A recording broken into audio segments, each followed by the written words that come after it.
That was a long drive. It's good to be here, Reverend Roberts, and members of the family. It's good to see you. It's been a while since I have stood in the spot, and it's just good to be home. Amen. Now, Reverend Roberts, I would ask you how long I have to preach today. I'm so glad I got to watch. When Reverend Roberts called me this morning, I was on my way doing something else, going somewhere else, and was going to get breakfast along the way. I don't know. I haven't preached on an empty stomach in a long time. I might preach today until I get full. All right. I just need to know how empty my stomach is.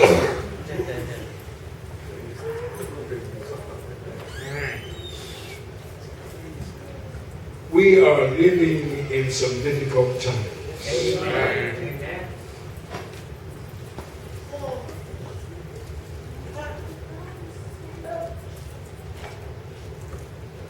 Today is the first Sunday of Advent, and Holy Communion, the last one in this year, scheduled for this year. With all of that in mind, I'm just going to try to preach the gospel. Amen. Will you look with me in Matthew?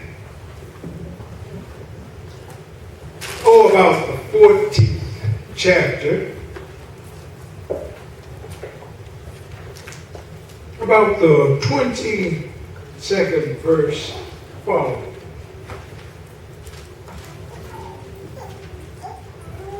Matthew 14, starting with the 22nd. And after he had dismissed his disciples, he went up to the mountain by himself to pray. When the evening came, he was alone. But by this time, the boat, battered by waves, was far from the land. For the wind, these gadgets I still got to learn to work on.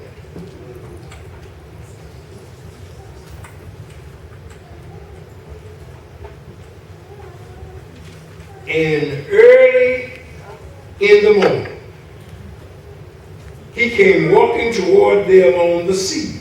But when the disciples saw him walking on the sea, they were terrified. Now, another word for that is they were scared, saying, "It's a ghost."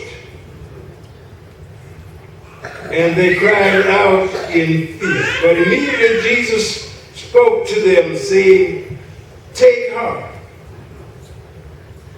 It is I. Don't be afraid."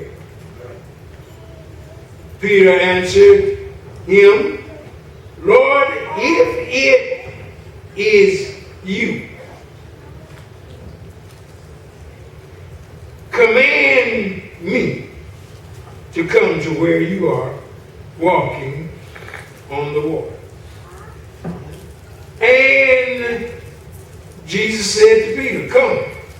So Peter got out of the boat, started walking on the water, and came toward Jesus.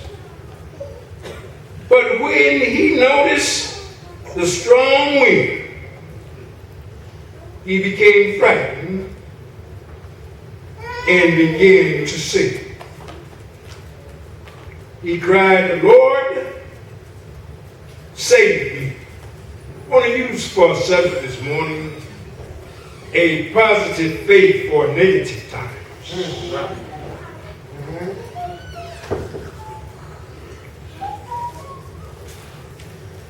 Somebody said to me one day, faith, why did you use positive faith? Why do you say positive? Well, faith is always positive. Well, faith used to be always positive until 45 got in the way. So what they were trying to tell me, I didn't have to say positive faith. All I had to say was faith. But we're living in some difficult and challenging times. Nowadays, truth is not the truth. I heard somebody talk about alternative truth.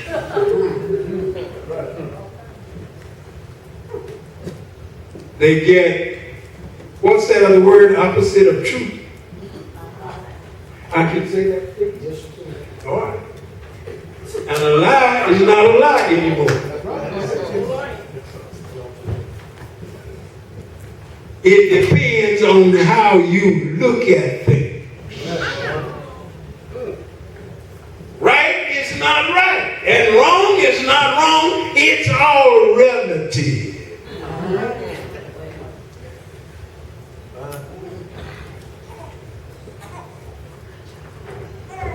Somebody said it was because of some of these gadgets that we got. Said they got good information and they tell us a whole lot of things, but when it comes down to using your brain power to analyze, criticize, synthesize, and recognize what is right from wrong and from what is true and false, they fall short. For they don't tell you how to make good choices. They just give you a whole bunch of information and tell you to go for yourself. And in the world of 45, you can't take your chances. I want to think that's why 45 is in the White House today. Some folk couldn't think for themselves. Some folk had given up on what was right, and I do like I please. Do like I feel. If it makes me feel good, it's right to do. But I've got news for you. Everything that feels good to you is not necessarily good for you. And you got to use your brain power in order to distinguish between the two. I just come back to preach just a little while. I ought to be through by 3 years away.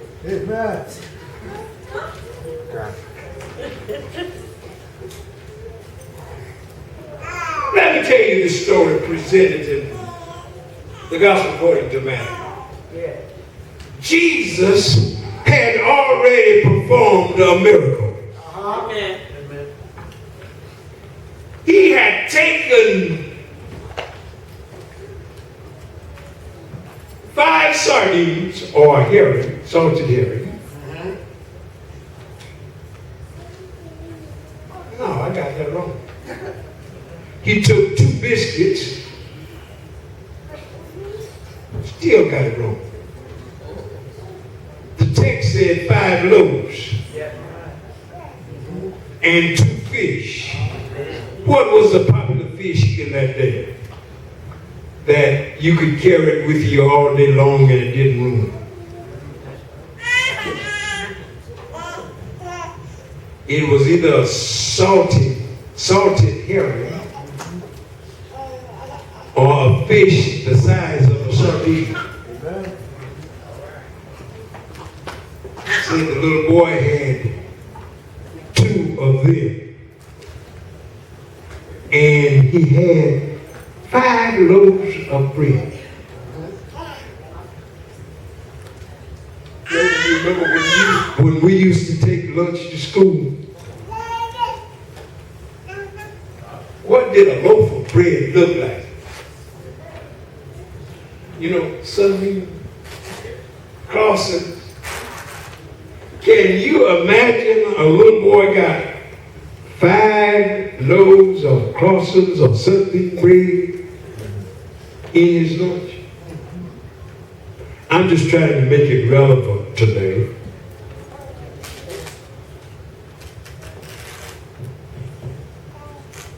I would say he had 5 biscuits and 2 fish. I don't see, our kids don't even take lunch to school anymore. But this little boy had, bear with me, in his lunch 5 biscuits and 2 little fish. He had no idea that Jesus would need him, nor what he had. And there were 5,000 folk out there. And Jesus commanded them to bring the little boy and his lunch to him. I'm going to preach that one day a little bit in Jesus' hand. Go along with it.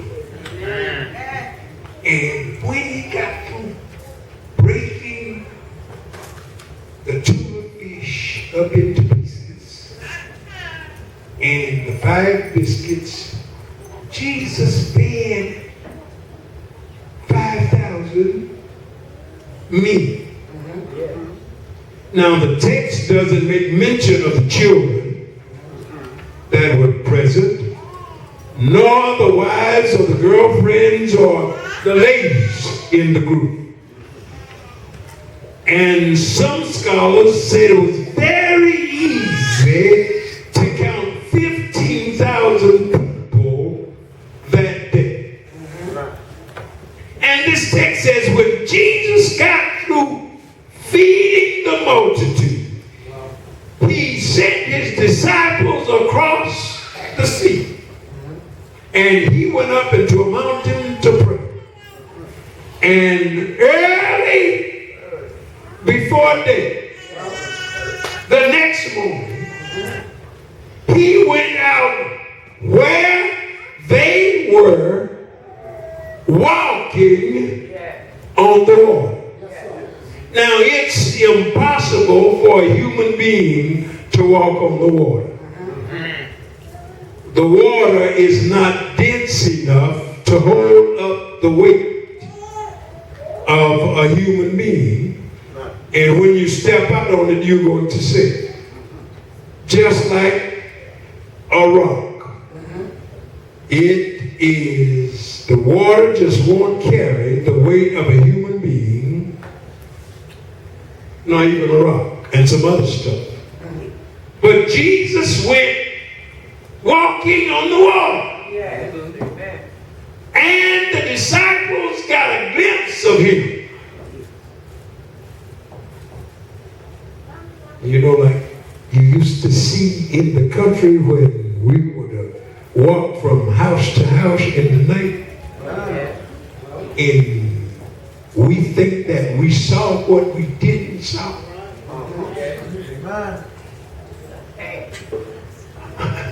Somebody remember?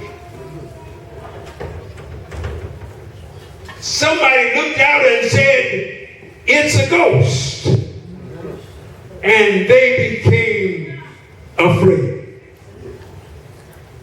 Then this text tells us that Jesus spoke up and said to them, don't be scared, don't fear.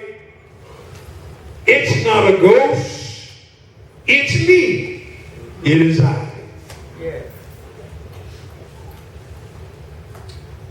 And Peter yelled back to him, if it's you, Jesus, bid me to get out of of this boat and come where you are. If you can feed 5,000 with just a few fish and a few pieces of bread, surely you can perform a miracle for me and allow me to get out of this boat and walk on the water like you are walking on the water. Right. Is that all right? Come. Said Peter got out of the boat, started walking on the water, and when he looked at the wind and the waves, immediately he began to sink and cried out to Jesus, Lord, save me. And Jesus reached out his hands. Now, there are some jewels in this text that I want to take a little time to deal with. Now, I want to get 236 Porter Roadtail.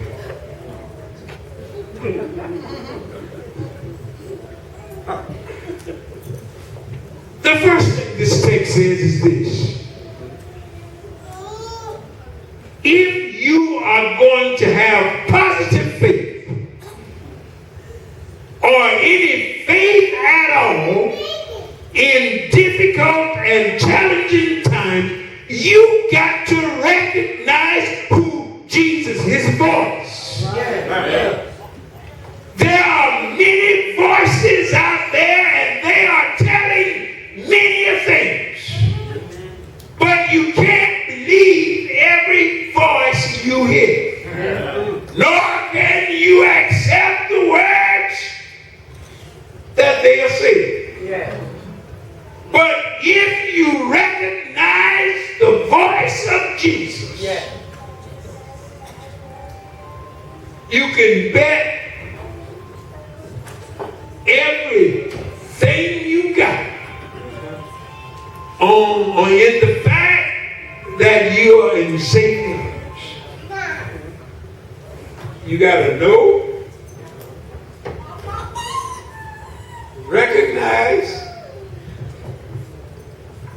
his voice. You got to recognize who Jesus is. On one occasion, Jesus asked his disciples, who do they say I am? They gave an answer, but the answer wasn't quite right. They said, you're one of the prophets. Jeremiah, Isaiah, Ezekiel. When I get to heaven, I'm going to ask Jesus, why didn't he respond to that? But he went on to the next question and said, who do you say I am? Then Jesus asked another important question later on in another text. Who do I say I am? I'm bread in a starving land. Water in dry places. Peace in the time of confusion. I am the Son of the living God, the Good Shepherd.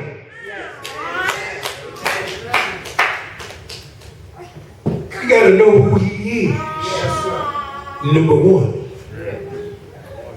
Number two, you got to know what he can do.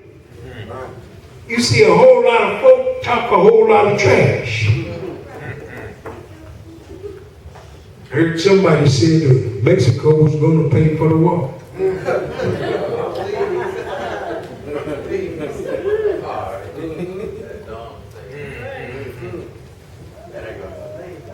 I heard somebody say, well, China is going to pay for the tariffs. I went in the grocery store and bought the same thing I bought 6 months ago and paid $45 for last year. I paid $92.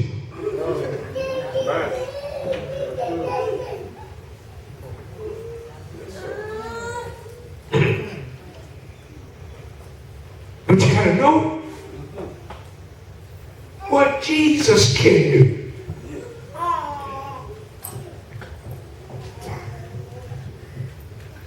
He has all power in his hands. He has healing in the hem of his garments. He has power to speak, and the dead will rise up and live. If you don't believe it, ask Lazarus. Dead began to smell in his grave. But when Jesus got on the scene and said, Lazarus, come forth, you got to know what he can do. Peter, go ahead. Get out of the boat. Walk on the water. Come where I am. That's power. Not Peter's power, but Jesus' power.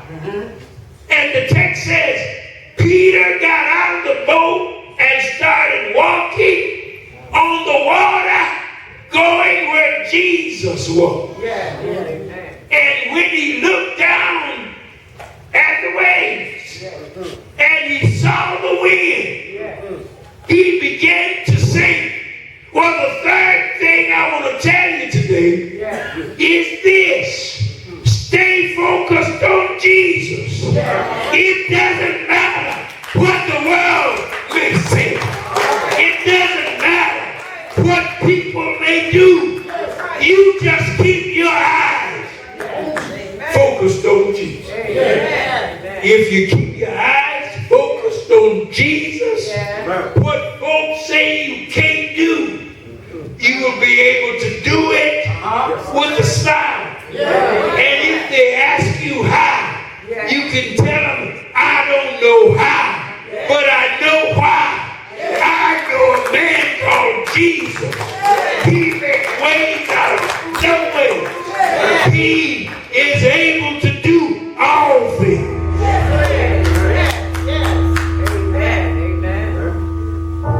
He's always on time.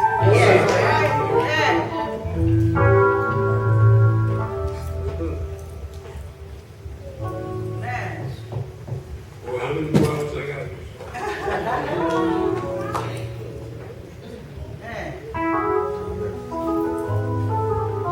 I think I got 7 points here. But I don't think I can preach all 7 points. I don't think I'll be here until 2 or 3. I just want to leave you with this thought.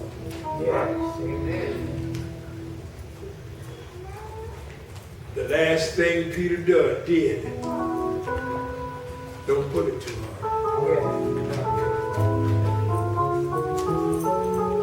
He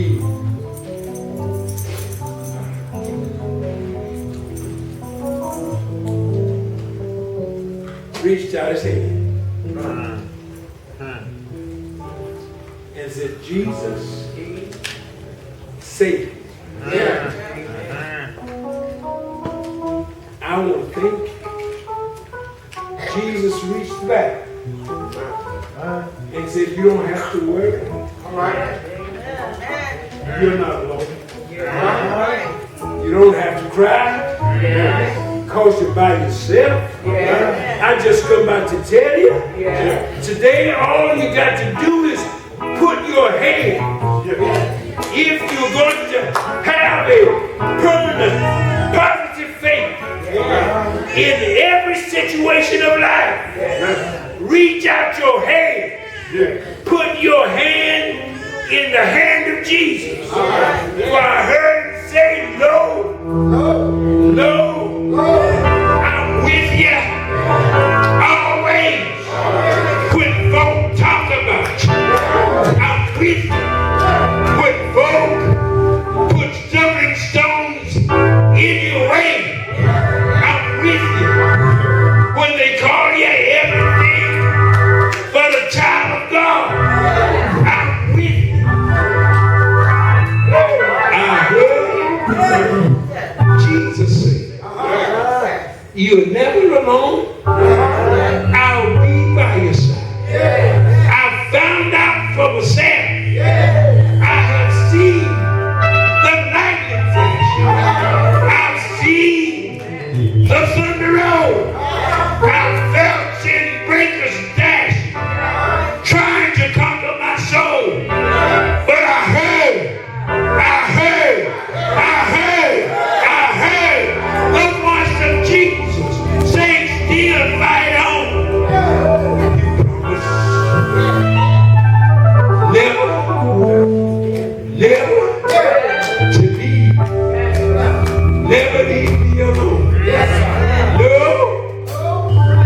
sanctuary.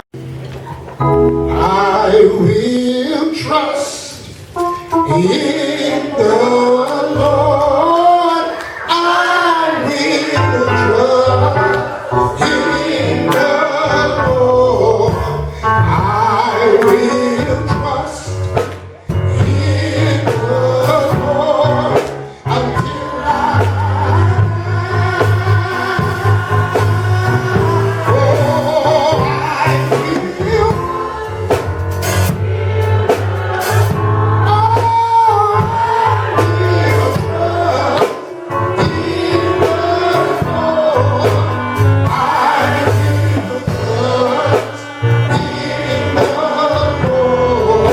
until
someone who's been out of the ark of safety. Maybe someone who wants to be saved today.